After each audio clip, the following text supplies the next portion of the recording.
Hello, welcome to me reading the Hope Chest again, and here we are in yet another train lobby.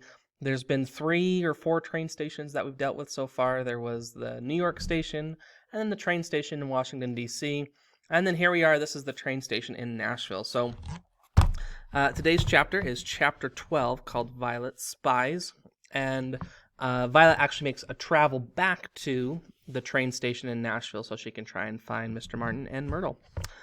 Thanks for listening. Chapter 12, Violet Spies. Violet spent a hot, miserable night sharing a bed with Chloe and thinking that it would have been cooler in the Hermitage, where you didn't have to pay for the fan. But in the morning, Violet had an idea. She woke up stiffly next to Chloe, who was still asleep. A young woman was walking around the room eating a bowl of grape nuts. Violet figured this one must be Miss Lewis, who Chloe had told her was the lady who had the other bed.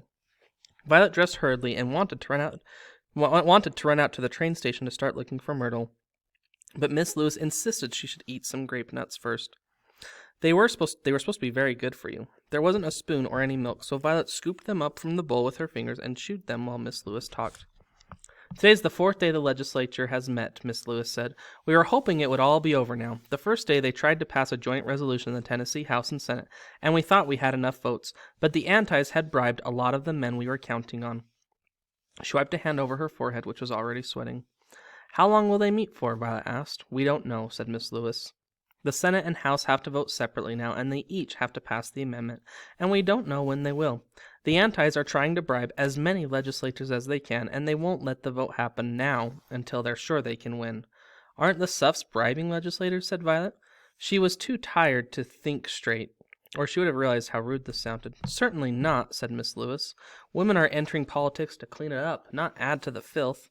When women vote, there will be no more bribery or corruption. There will be no more war. The concerns of mothers will become the concerns of the government. Good schools, safe food, and temperance. Just think, the United States has banned alcohol completely, and soon temperance will spread to other nations, so that nowhere on earth will mankind ever be a slave to alcohol again." Violet had finished her grape nuts. "Excuse me, Miss Lewis," she said. "I need to go to the train station."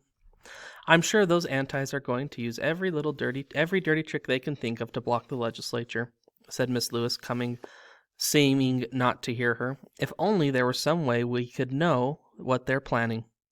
As she walked along, Violet reflected that she had sat in an anti-meeting last night, eating sandwiches, and that nobody had even noticed she was there.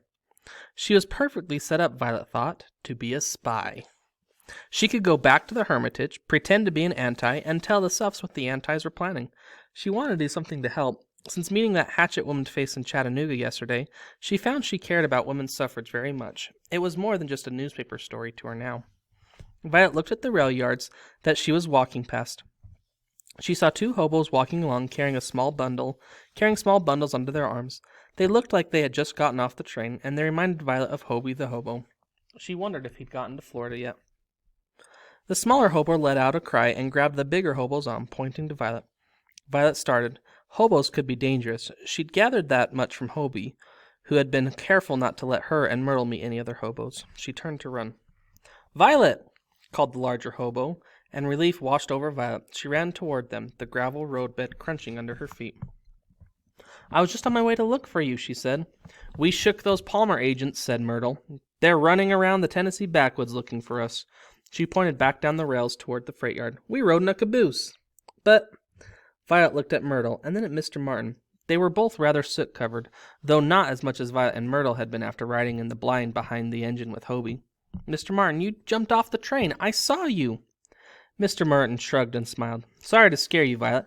I had to make it look like I jumped so that agent would leave us alone.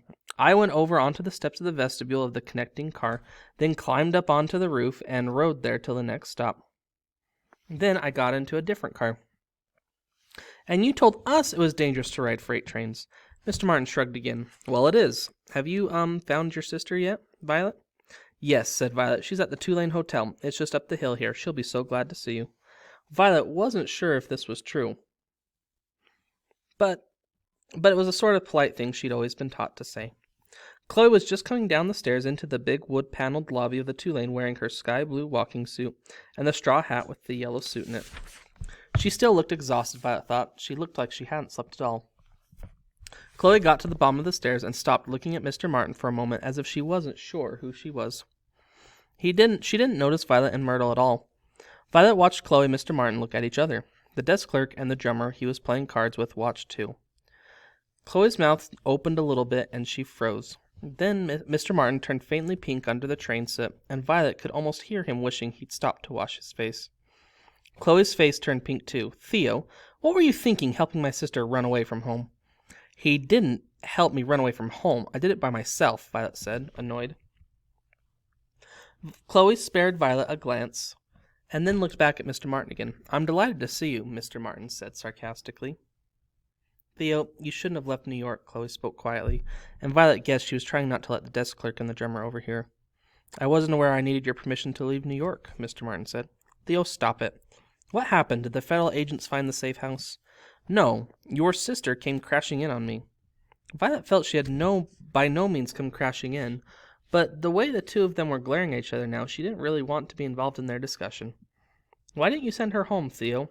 Because it's impossible to make you headstrong Mayhew women do anything you don't want to do, said Mr. Martin testily.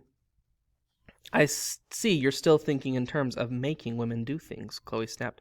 That's completely unfair, and you know it, Mr. Martin said. Violet and Myrtle exchanged glances. Unfortunately, this was enough to draw attention to Myrtle. Hey, the desk clerk barked, and everyone turned to look at him. We don't allow them in here, he pointed. They all stared at him. You mean Myrtle? Mr. Martin said in a dangerously gentle voice. He stepped over and put a hand on Myrtle's shoulder. If you don't mind, we're trying to have a conversation here, said Chloe to the desk clerk. Have it somewhere else, then, said the desk clerk. Not in my hotel. I happen to be a guest here, said Chloe. She put her hand on Myrtle's other shoulder. Not if you're going to bring in coloreds and parade them around the lobby, the desk clerk snarled. Yeah, this is a high-tone establishment, said the drummer, shuffling the cards and pushing his hat back on his head. Have you two eaten? Chloe asked Mr. Martin. No, we were just going to look for something. Do you need money? I mean to get the child something to eat, Chloe said. Violet noticed they were both looking at Myrtle now, and neither of them seemed angry anymore.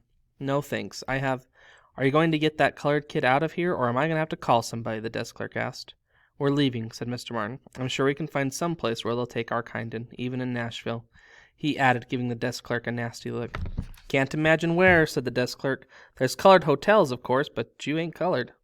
I don't think I like Nashville, Myrtle said to Violet when they got out into the street. I'm not sure I like it either, said Mr. Martin, overhearing her. Well, it's your own? Chloe started to retort, but then seemed to think better of it. Nashville is where it's all come down to, Theo. We're going to win or lose everything in Nashville, and I'm staying right here until we do. Mr. Martin went over to the curb. How's the old hope chest holding up? Chloe followed him. Pretty well. I replaced the brass radiator with one of those steel ones, like you suggested. Excellent. Mr. Martin stroked the radiator. And I was right, wasn't I? Yes, said Chloe fondly. It hardly ever overheats now. Violet noticed that Chloe seemed suddenly happier and much less tired than she'd been a few minutes ago. Myrtle noticed too.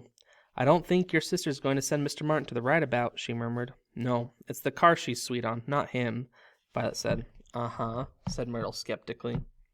We should drive her out into the country, take a picnic, said Mr. Martin. There are some beautiful places east of Nashville. And I could teach the girls to drive, Chloe said. At the words, the girls, Mr. Martin turned around and looked at Violet and Myrtle. He had clearly forgotten they were there. Let me go get this one something to eat, he said, and find a place to park her. There has to be a hotel that takes whites and colored in this town somewhere. Violet watched them go, with regret. She hadn't realized it until now, but she hadn't seen a single colored person at the Hermitage or the Tulane. She was sorry that Myrtle wasn't going to be able to stay with her. Maybe when women got the vote, they'd be able to change that. Thanks for listening.